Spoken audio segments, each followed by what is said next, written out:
Today's video is going to be all about wedding albums, some design tips, some behind the scenes of how I design my albums, and some best practices for you for how you can get your images to look professional and beautiful. So let's dive in. Here we are inside of my design software. This is FUNDY Designer. This is how I create all of my albums. It's super quick, and this is just a blank slate after you've created a template of whatever size and parameters you'll be designing in. So the first thing I'm going to do is go down here and click Add Photos. I have an album on my desktop that have the images that I want to use. These are the favorites from within a gallery that I sent to my couples and clients, which make a really nice starting point for any album. So what I like to do is grab all the favorites. These are the highlights from beginning to end. This is really going to help set the scene and tell the story of the entire day. So I grabbed all these favorites, I'm importing them, and then what I'll do is grab any additional complementary images that I need to bring into the album to just give it any finishing touches that I feel that it needs once I've laid out some of the base design. But what I'm going to do is go ahead and just add a bunch of spreads, and you'll see the page count starts going up. And then let's go back to view and make sure this is the right amount of spreads. Now that I have my 15 laid out, I know that for my first initial page in my design, I'm gonna go ahead and get some stuff to just set the scene of the day. If you wanna grab an entire page and go ahead and just relocate it to somewhere else in the day, like for this, for instance, I know I want the getting ready pictures to come before the ceremony pictures. And then maybe I have the first look images here. I know these will probably come before something else, but if I want to move this and add more getting ready images, you just grab this and move it around.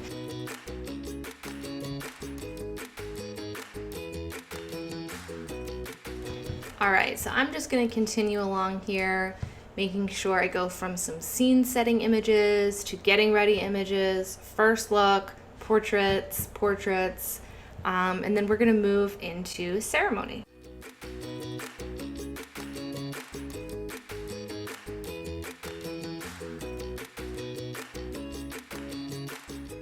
So I've decided to swap out this image that you see here with the mosaic and put it in the beginning. So I'm going to go in here and just get rid of that. I'll delete it.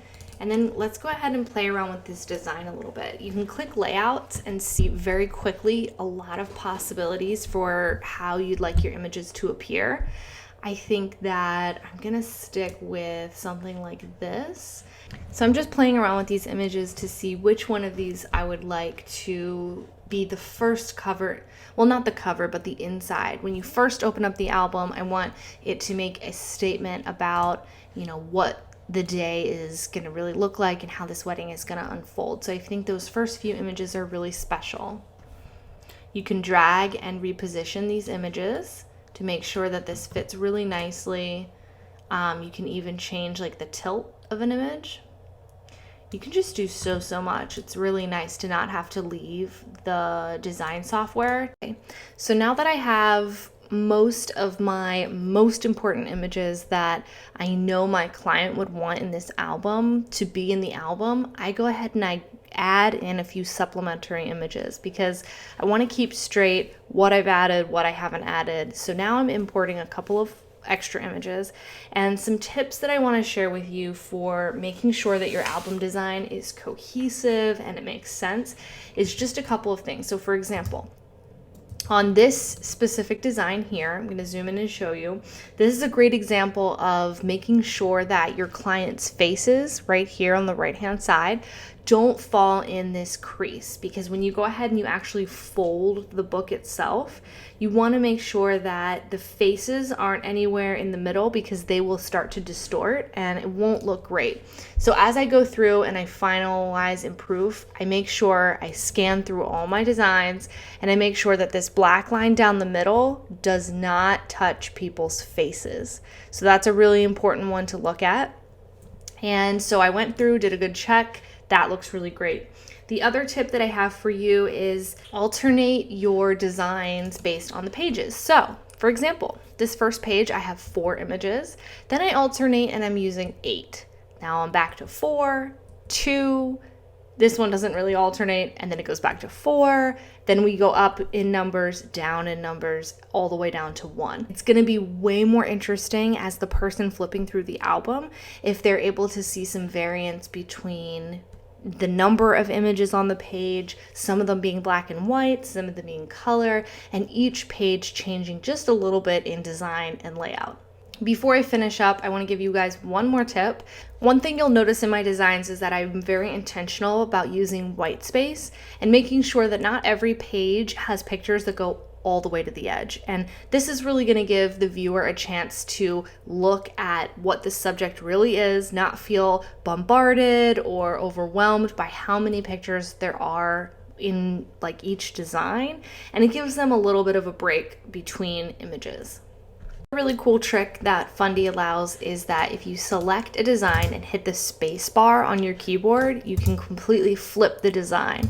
So if you wanted to have this image come first, if you wanted to change this one around completely, I had the details first and then the getting ready photos, but I kind of like how it's broken up this way so that when you come from this design to this design, you get the break of having a black and white image that you could see right away. So it's kind of fun to see how it would look if you went ahead and reversed some of the images. And sometimes it can be a really nice break. If you were on a detail image on the previous page and then you get to the next page, you may want to start with some people and then stop with details so that whenever you get to the following page, it can be people again. Again, this is just so that you're keeping things interesting and you're moving the eye from spread to spread, and that way it flows the best that it possibly can. Once I'm happy with the images that I've chosen, I'm happy with the layout, I make sure that there's lots of variance among the design, the placement, I make sure nobody's faces fall into the crease where the album itself is going to fold. I go up here to the top and I export for print. You also have the option to export for proofer. When I'm working with my clients, this is where I will start. I will save an entire gallery just for proofing and then let them review the album before I send it to the printer. But today I'm gonna send to print, so I'm gonna export and then create a new folder. You can go ahead and name it something where you'll be able to find it easily, place it on your desktop and click create. If you're watching this and thinking, okay, I love the idea of designing an album, but how do I actually get clients to buy albums? Go ahead and check out the video on your screen right now, and I will give you some tips for how to sell more wedding albums in your photography business. I'll see you over there.